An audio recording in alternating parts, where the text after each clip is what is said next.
تب سے لے کے آج کے دن تک یہ جے آئی ٹی نے جتنی مرتبہ جائے وقوع کا جائزہ لیا ہے شاید اتنی ہی مرتبہ یہ جے آئی ٹی کیس کی فائل اٹھا کر زمان پارک جاتی ہے اور وہاں سے جا کے ان کی مرضی کے مطابق بیانات اور کیس کو جو ضمنیہ ہے اس کی جو پروگریس رپورٹس ہے اس کو ٹویسٹ کرنے کی کوشش کر رہی ہے. یہ کیس اوپن اینڈ شٹ قسم کا کیس ہے. پورے پاکستان نے پہلے دن سے اس کیس کو دیکھا ہوا ہے اور جو پاکستان کا میڈیا اس وقت وہاں پر موجود تھا اور جو رپورٹر وہاں پر موجود تھے ان سے زیادہ اچھی جے آئی ٹی سے زیادہ اچھی تحقیق تو ان صحافیوں نے کر دی جو اس وقت موقع پر موجود تھے. انہوں نے ہر طریقے سے اینگلنگ دکھا دی کہ گولی ممکنہ طور پر کہاں سے چل سکتی ہے یا کہاں سے چلی ہے, کتنے بندے موجود ہیں کتنے بندے موجود نہیں ہیں.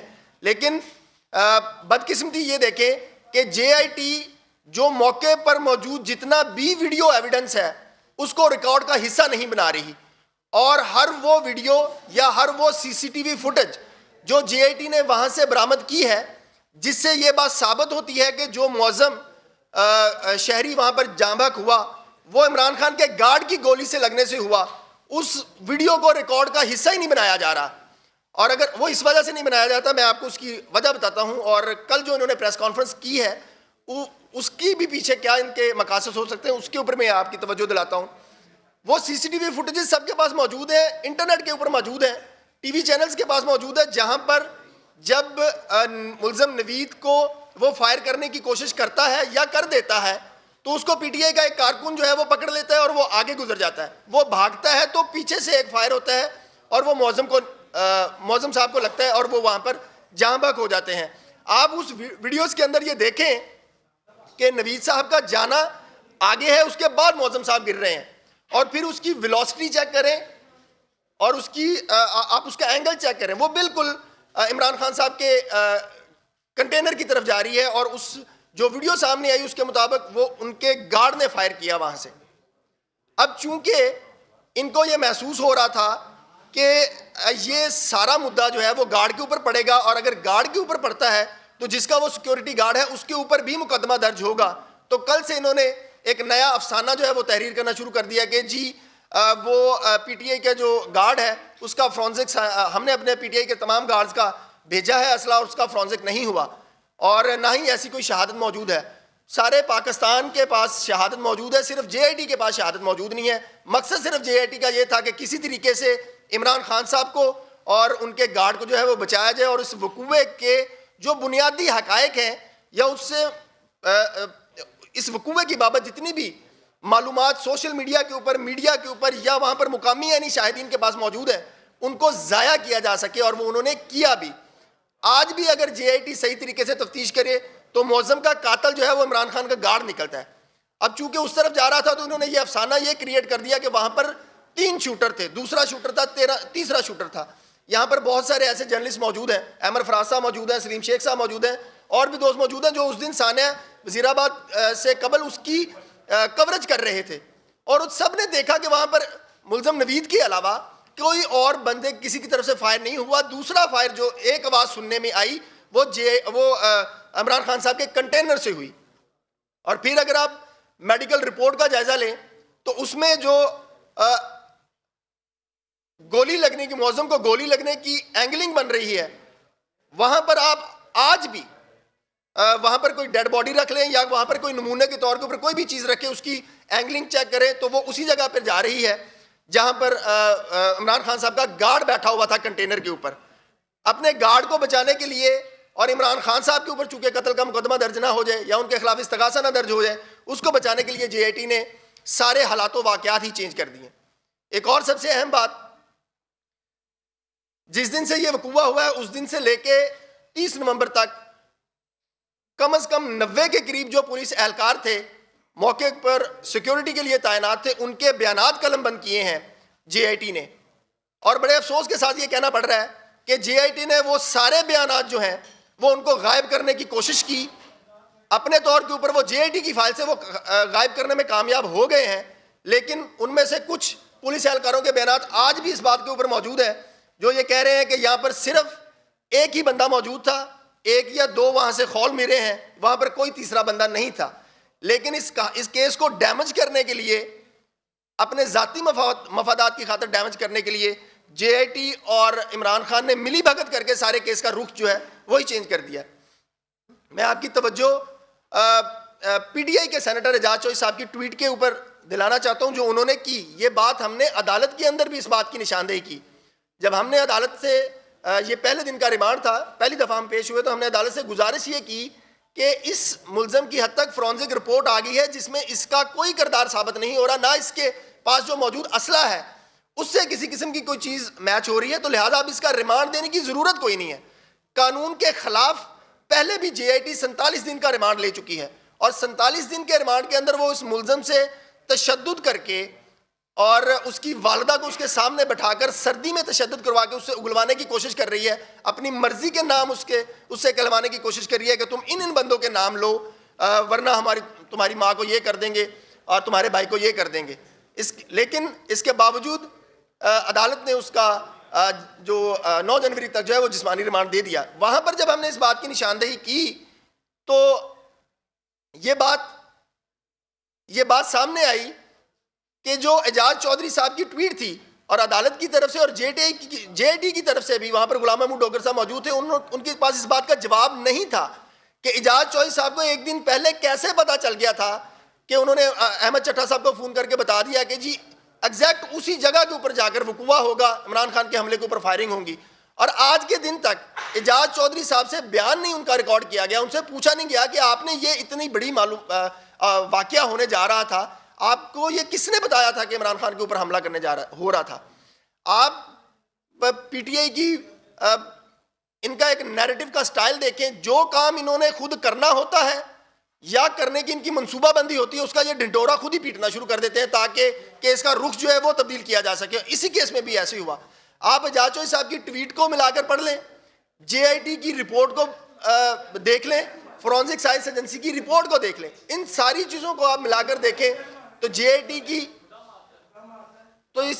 کی ساری کارروائی اس بات کی نشاندہی کرتی ہے کہ یہ سارے کا سارا وقوع جو ہے وہ پلانٹڈ قسم کا وقوع تھا اور یہ اپنے سیاسی مقاصد کے لیے جو ہے وہ کریٹ کیا گیا تھا.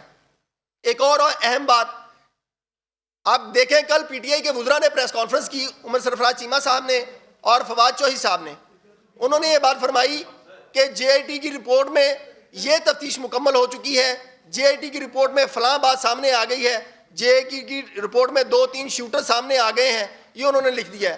سب سے بڑا سوال یہ ہوتا ہے پی ٹی آئی کے وزراء نے خود سے ہی اپنی بنائی ہوئی جے آئی ٹی جس کا سربراہ عمران خان صاحب کی طرف سے مقرر کیا گیا تھا اس کو انہوں نے جو ہے وہ ریڈنڈنٹ کر دیا ہے. اور اہم بات یہ ہے کہ جے آئی ٹی کی وہ رپورٹ جو ہے وہ عمران خان صاحب کے پاس کیسے پہنچ گئی, فواد چوہی صاحب کے پاس کیسے پہنچ گئی, وہ ابھی عدالت میں تو سبمٹ نہیں ہوئی لیکن وہ وہاں پر پہنچ جاتی ہے.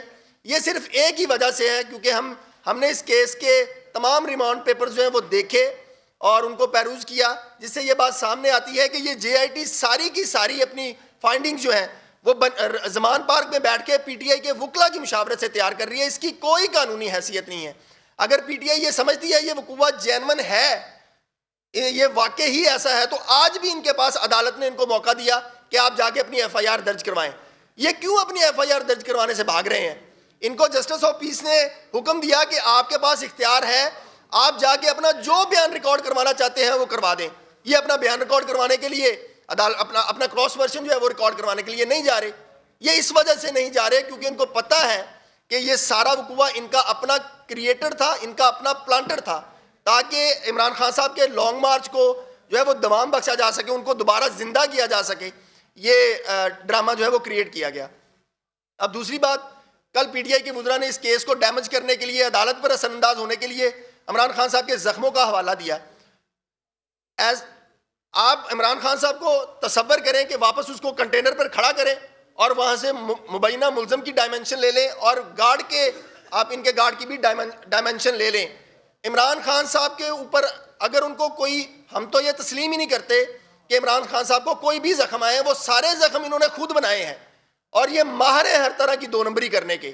تحریک انصاف سے بڑا پاکستان کے اندر 2 نمبری کرنے والا ماہر کوئی نہیں ہے.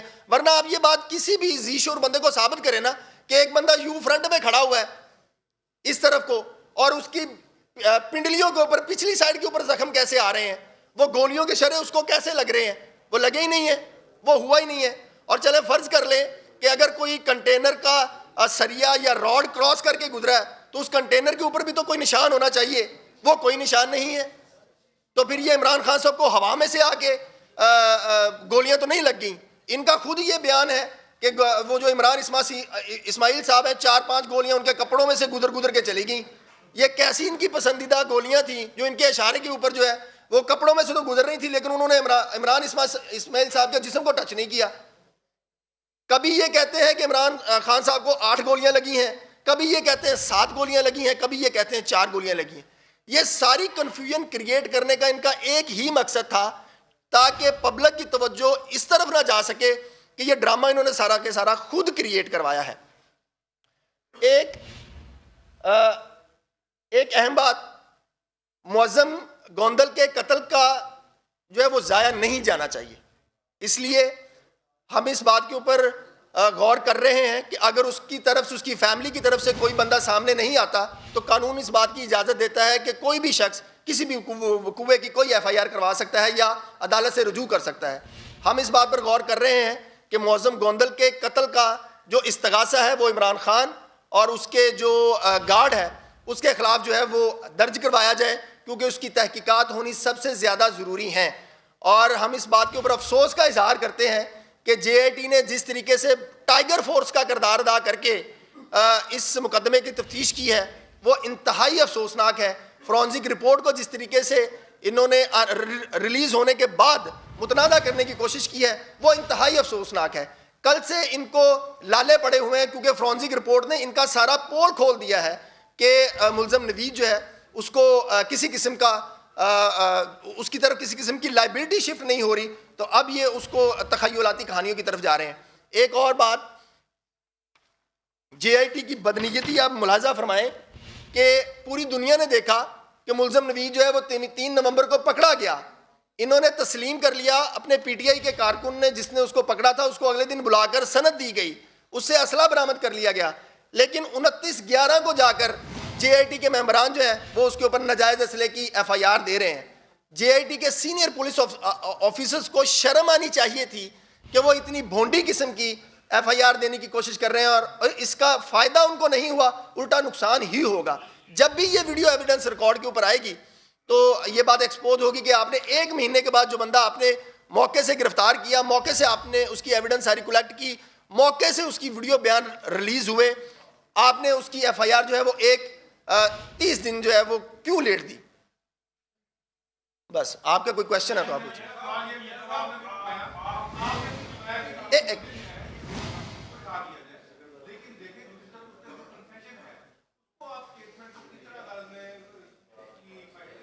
سر کوئی عدالت یا PTI جو خود ساختہ متاثرہ فریق ہے اس کی, وہ یہ بات تسلیم کر لے کہ اس کا وہ ویڈیو کنفیشن اور اس سے بھی پہلے والی ویڈیو جس میں PTI کا کارکن اس کو گرفتار کر رہا ہے, یہ اس ویڈیو کو تسلیم کر لے, ہم ان کے ساتھ ہیں PTI والوں کے. لیکن آپ معظم کا قتل جو ہے وہ اس کے اوپر نہیں ڈال سکتے. آپ اعجاز چودھری کی ٹویٹ جو ہے وہ ملزم نوید کے اوپر نہیں ڈال سکتے. آپ اس کے گارڈز کی وجہ سے جو وہاں پہ قتل ہوئے وہ نہیں اس کے اوپر ڈال سکتے. آپ اس کے جس نے جتنا جرم کیا ہے وہ کوئی بھی ہے, میں ہوں, آپ ہے, کوئی بھی ہے, اس کو اتنی ہی سزا دینی چاہیے. آپ اس کے اوپر قتل ڈال رہے ہیں. اور جب آپ فورنزک رپورٹ نے PTI کا سارا پروپیگنڈا جو ہے وہ بے نقاب کر دیا. آپ کل کے لگے ہوئے ہیں یہ شہید رحمت علی خان صاحب کی سٹوریاں کروانے کے لیے, وہاں پہ جی تیسرا شوٹر موجود تھا, دوسرا شوٹر موجود تھا. اور بھائی وہ دوسرا شوٹر تیسرا شوٹر آپ نے دیکھا ہے, آپ کے علاوہ پاکستان کے کسی بندے نے نہیں دیکھا, کیونکہ وہ ہے نہیں ہے. اب ان کے پاس اس بات کا چارہ کوئی نہیں ہے کہ وہ اس چیز سے بھاگ سکیں, فرار اختیار کر سکیں.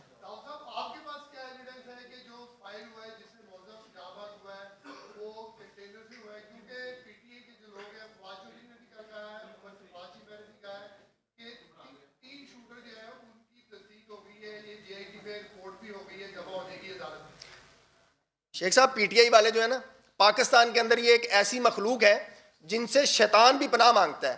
شیطان نے اگر کسی کو گمراہ کرنا ہو تو اسے تھوڑا سا ٹائم لگتا ہے, PTI والوں نے کسی کو گمراہ کرنا ہو تو وہ فوراً کر دیتے ہیں گمراہ. آپ بتائیں کہ جب وہ اسلحہ جس گارڈ سے وہ اسلحہ جو ہے وہ معظم قتل ہوا ہے, وہ اسلحہ جب آپ نے فرانسک کے لیے دیا ہی نہیں ہے تو وہ میچ کیسے کرنا ہے؟ آپ لوگوں کو بیوقوف بنا رہے ہیں کہ جی P T I Imran Khan کے گارڈز کا اسلحہ جو ہے وہ میچ نہیں ہوا. آپ نے وہ اسلحہ دیا ہی نہیں ہے. جب وہ دیا نہیں ہے تو وہ میچ نہیں ہوا. دیا آپ نے کیوں نہیں ہے؟ کیونکہ جے آئی ٹی جو ہے وہ آپ کے اشاروں کے اوپر ناچ رہی ہے, آپ کے کہنے کے اوپر ضمنیاں لکھ رہی ہے, آپ کے کہنے کے اوپر ایویڈنس کلیکٹ کر رہی ہے. آپ لوگوں کو بیوقوف بنا رہے ہیں. آپ اس ویڈیو کو کہاں پر لے کے جائیں گے جو عمران خان کے کنٹینر سے ایک فائر ہو رہا ہے؟ ساری دنیا وہ ویڈیو جانتی ہے. جے آئی ٹی نے اس ویڈیو کو ریکارڈ کا حصہ کیوں نہیں بنایا؟ دانستہ نہیں بنایا. اس کے علاوہ جے آئی ٹی نے وہاں سے C C T V footages collect کی ہیں, وہ سی سی ٹی وی فوٹیجز جو ہیں وہ کیوں نہیں ریکارڈ کا حصہ بنا رہی؟ جے آئی ٹی اس جگہ پر بیٹھے ہوئے کہتی ہے کہ یہ والی ایویڈنس تو میں لوں گی, یہ والی ایویڈنس میں نہیں لوں گی. کیوں نہیں لے گی؟ جے آئی ٹی کا یہ کام تو نہیں ہے کہ وہ سلیکٹیو ایویڈنس کلیکٹ کرے, وہ ساری ایویڈنس کلیکٹ کر کے عدالت میں پیش کر دے. عدالت ملزم کو چاہے سزا دے دے, چاہے عدالت ملزم کو بری کر دے.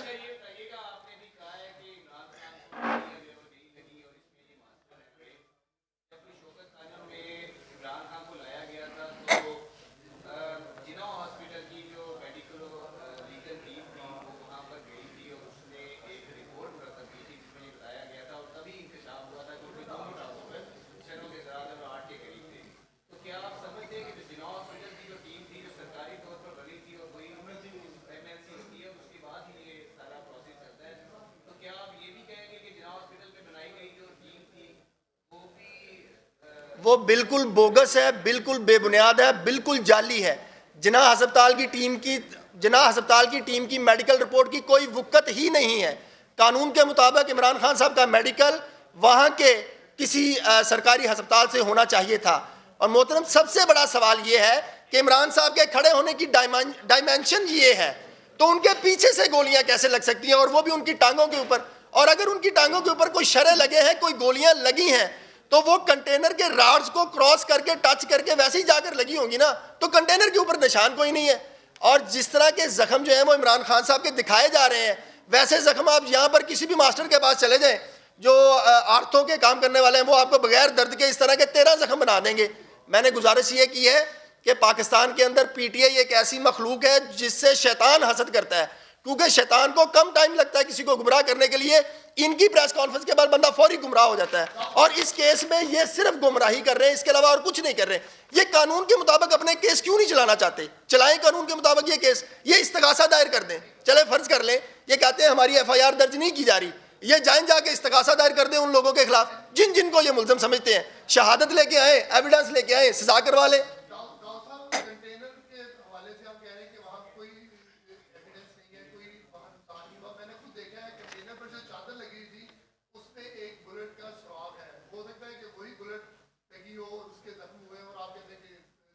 میں نے گزارش کی, میں کریکٹ کر دیتا ہوں, میں غلط بول گیا ہوں. ایک نشان ہے تو عمران خان صاحب کو 8 گولیاں کدھر سے لگ گئی ہیں, وہ شرح کدھر سے آ کے لگ گیا, ساری دنیا جانتی ہے, ہر ایک نے دیکھا ہوا ہے. سر میں گزارش یہ کر رہا ہوں کہ ہم نے کچھ ویڈیوز جو ہیں وہ اپنے کیس فائل کا حصہ بنائی ہیں, وہ عدالت میں پروڈیوس کریں گے ایویڈنس کے اندر, کہ وہاں کے اوپر جو کنٹینر کے راؤنڈ اباؤٹ کے اندر جو وہ راڈز بنے ہوتے ہیں یا وہ جنگلہ بنا ہوا ہے, اس کو ایک خراش تک نہیں آئی. اور انہوں نے عمران اسماعیل صاحب کی جو وہ کپڑوں کے اندر سے 5 گولیاں گزار دیں.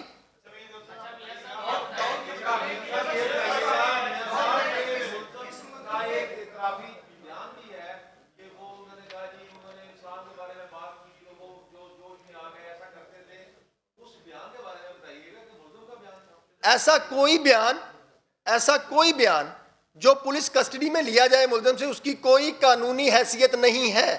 اور اگر پی ٹی آئی یہ کہتی ہے کہ یہ ویڈیو جو ہیں وہ یہ اعترافی بیان ہے, اور اگر آپ سب اس ویڈیو کو تسلیم کرتے ہیں کہ یہ اس کا بیان موجود ہے, تو میری آپ سے گزارش یہ ہے کہ جو اس کو گرفتاری کرنے والی ویڈیو ہے, پھر آپ اس کو بھی تو تسلیم کریں نا. وہ بندہ وہاں سے گرفتار ہو گیا, اس سے آپ نے اسلحہ برآمد کر لیا اور کوئی نقصان نہیں ہوا اس کی وجہ سے, آپ نے اس کے اوپر قتل ڈال دیا. ایک سیکنڈ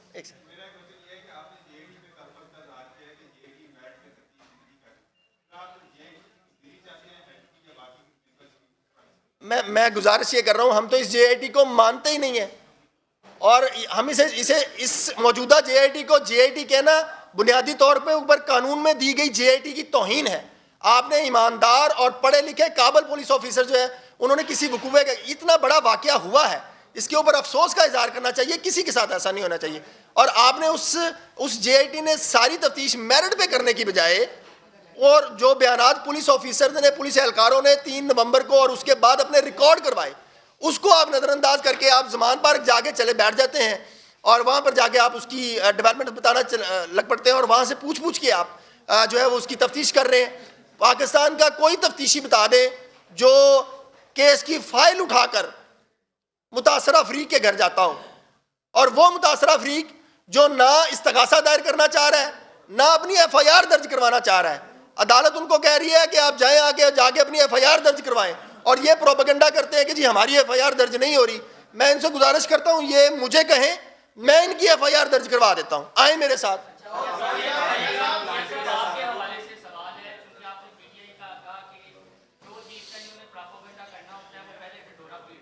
جی آپ کے حوالے سے آپ ماضی میں ہماری برادری سے رہے ہیں, آپ ایک تازہ چینل جسے کہا جاتا ہے ہماری برادری میں اس کا حصہ رہے, اس نے لبیک کے حوالے سے بڑی پروموشن کی, آپ کی ویڈیوز بھی موجود ہیں. پھر آپ نے یہ ادارہ چھوڑ دیا, پھر آپ کے ٹویٹس ہیں اس سلسلے میں جو آپ کے ساتھ کے ایلیگیشن تھوڑا سا اس طرح میں لگانے کی کوشش کی جا رہی ہے کہ آپ بطور وکیل بطور صحافی مذہبی جنونیت کو جو ہے ہوا دینے جا رہے ہیں. یہ مذہبی تنازع ہے جس کی بنیاد پر عمران خان پر حملہ ہوا ہے اور آپ اس کا حصہ ہیں. اس حوالے سے تھوڑا کلیریفائی کر دیں تاکہ چیزیں براڈر پرسپیکٹو میں آ جائیں, اور وہ آپ کے ٹویٹس کو لے کر بھی اس سلسلے میں ہماری اطلاع کے مطابق اب آپ پر بھی کوئی اس طرح کا ایلیگیشن لگانے جا رہے ہیں کہ یہ وکیل صاحب جو ہے وہ. میں پہلی گزارش یہ کر دوں کہ میں صحافت بالکل مکمل طور کے اوپر چھوڑ چکا ہوں اور صرف وکالت کرتا ہوں.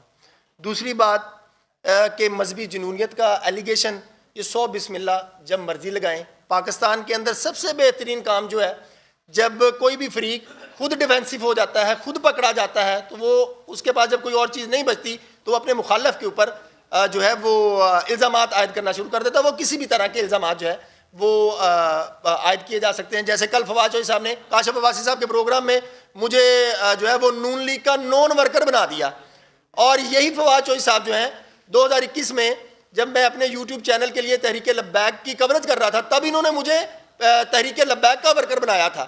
آج جب میں نے ان کو ٹف ٹائم دیا, عدالت کے اندر جا کر ان کی 2 نمبری پکڑی, عدالت کے اندر جا کے جب ان کی جے آئی ٹی کو ٹف ٹائم دیا, ان کے اوپر سوالات اٹھانے شروع کیے, جب میں نے کہا کہ اعجاز چوہدری صاحب کو گرفتار کیا جائے, وہ اس قتل میں ملوث ہیں اس حملے میں, تو اب یہ الٹا, اب اس کا جواب تو ہے کوئی نہیں. اعجاز چوہدری صاحب کی ٹویٹ کو یہ کہاں لے کے جائیں گے؟ اس کا جواب تو دینا ہے نا. اپنے آپ کے پی ٹی آئی کا سینیٹر ہے, اس نے کہا کہ آپ کو ایک دن پہلے پتہ چلا ہے, تو بتائیں اس کو گرفتار کریں گے. بھائی تمہیں ایک دن پہلے کس نے بتایا تھا کہ عمران خان کے اوپر حملہ ہونے جا رہا ہے؟ اور جب عمران خان تمہیں ایک دن پہلے پتہ چل گیا تو آپ لوگوں نے اس کے اوپر کوئی حفاظتی اقدامات کیوں نہ کیے؟ پولیس جو ہے اسی دن, اس سے اگلے دن جیو ٹی وی کے اوپر اس وقت کے متعلقہ ڈی پی او جو ہیں انہوں نے اسٹیٹمنٹ ان کی ریکارڈ کے اوپر حصہ ہے جو ہماری ایویڈنس کا حصہ ہے کہ انہوں نے ان کو کہا کہ آپ سیکورٹی ارینجمنٹ کریں, انہوں نے نہیں کیے. وہ اس وجہ سے نہیں کیے کیونکہ یہ سارا سانحہ وزیر آباد جو ہے وہ پی ٹی آئی کا اپنا ڈیزائن کردہ تھا, اس کے علاوہ اس کی کوئی حقیقت نہیں ہے. اگر یہ وقوع جینون ہوتا اور اس میں کسی قسم کا کوئی چیز ہوتی تو آج کے دن تک میں نے نہیں اپنی زندگی میں دیکھا کہ کسی بندے نے کوئی جینون وقوع کیا ہوا ہے تو وہ ابتدائی سٹیج کے اوپر بچ جائے. وہ اس کے بچنے کی مہلت ایپلٹ فورمز کے اوپر آتی ہے جب اس کے اندر کوئی نہ کوئی ٹیکنیکل خامی رہ گئی ہو, لیکن اس کو سزا ضرور ملتی ہے اپنے حصے کی. تو اس وقوع میں چونکہ ان کو پتا تھا کہ یہ ڈرامہ ہے, ڈنڈورا پیٹی جا رہے ہیں, وہ جتنا مرضی یہ پیٹ لیں. ایک سیکنڈ عدنان بھائی, ایک سیکنڈ.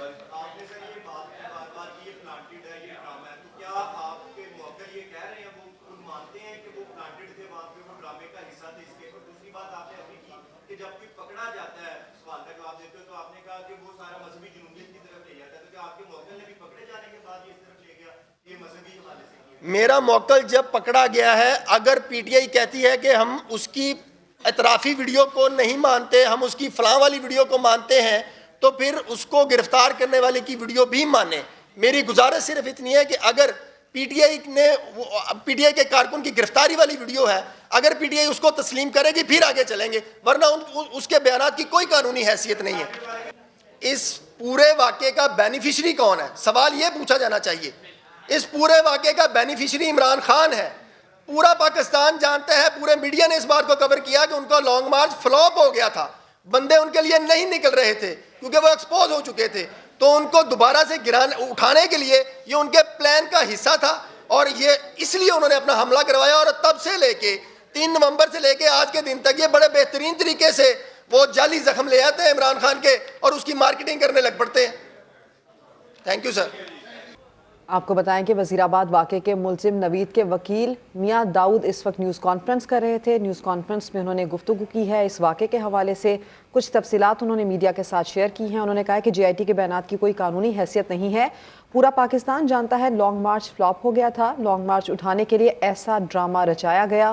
ان کی جانب سے مزید یہ بھی کہا گیا کہ PTI والے رونا پیٹنا مچا رہے ہیں, روتے رہیں. اعجاز چودھری بتائیں عمران خان پر حملے کا کس نے بتایا تھا؟